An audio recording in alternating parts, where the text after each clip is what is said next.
All right, quick damage report and quick picks because we respect your time and we also respect that some of you are watching this in a parking lot with the engine running. Yesterday we went 1 and 2 for minus 1.35 units. Texans cashed like a grown-up. The other two? One died because the injury red got bodied by reality, and the other died because the rim turned into a bouncer and said, "Not tonight." Onward.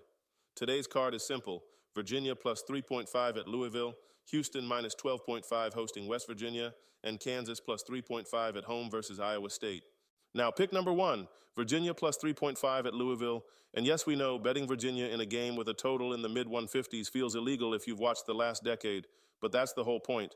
This is not the museum exhibit, Virginia. Ryan Odom has them playing like somebody swapped their batteries out for brand new ones. They're averaging 86.1 a night, and they're top tier in adjusted offensive efficiency. So we're not asking Virginia to win a rock fight. We're asking them to hang in a track meet with a seatbelt on. The matchup is where it gets fun.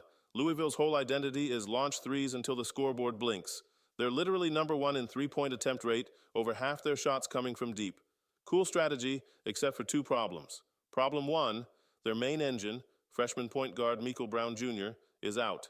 And that's not a minor inconvenience. That's 16.6 points and 5.1 assists walking out the door. When your whole offense is drive, spray, and let it fly, losing the guy who actually drives and actually sprays is kind of a big deal. Problem two, Virginia is built to ruin your three-point happiness. They're elite in three-point percentage defense, holding teams under 29%. So Louisville wants to live by the three, and Virginia shows up with a fire extinguisher and a paperwork fetish. And the market's basically hinting at it too. Most casual bettors see Louisville at home and click the favorite like it's a mandatory software update, but the number just hasn't rewarded that behavior. That usually means the spread is sitting there for a reason. Our projection has this as a one-possession type of game, something like 78 to 77 either way, so grabbing 3.5 is us buying the insurance policy and still getting the upside.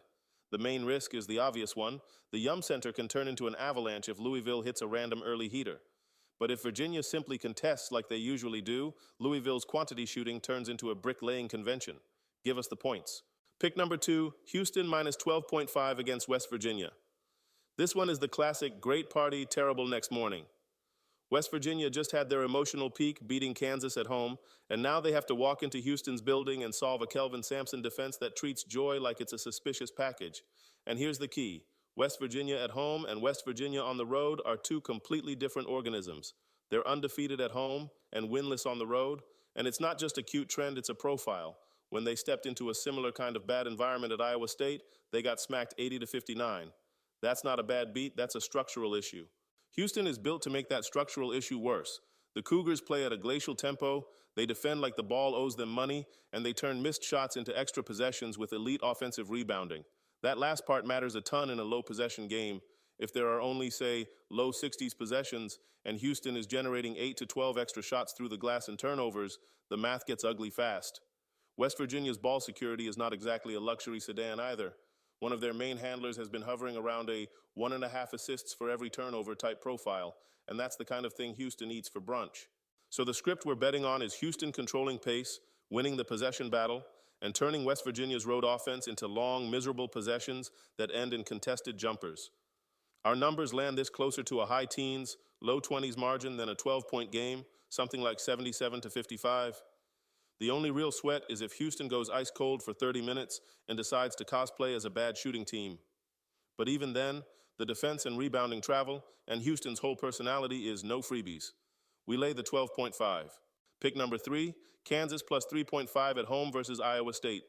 This is where we embrace the chaos gremlin that lives in every great betting card. Iowa State is 16-0, number 2 in the country, and their defense is an absolute menace. Respect. But Kansas at Allen Fieldhouse as a home underdog is basically a rare lunar event. It doesn't happen often, and when it does, it's usually because the market is overreacting to short-term mess. Kansas has been messy, especially with turnovers, and Iowa State's entire defensive identity is forcing turnovers at an elite rate. So yes, the nightmare scenario is Kansas handing out the ball like it's a promotional giveaway. But the value case is strong. First, the environment. Allen Fieldhouse isn't just loud, it's operationally disruptive. Iowa State's defense requires constant communication for switches and traps, and that gets a lot harder when your ears are vibrating. Second, Kansas has a real bounce back or start writing apology letters spot here.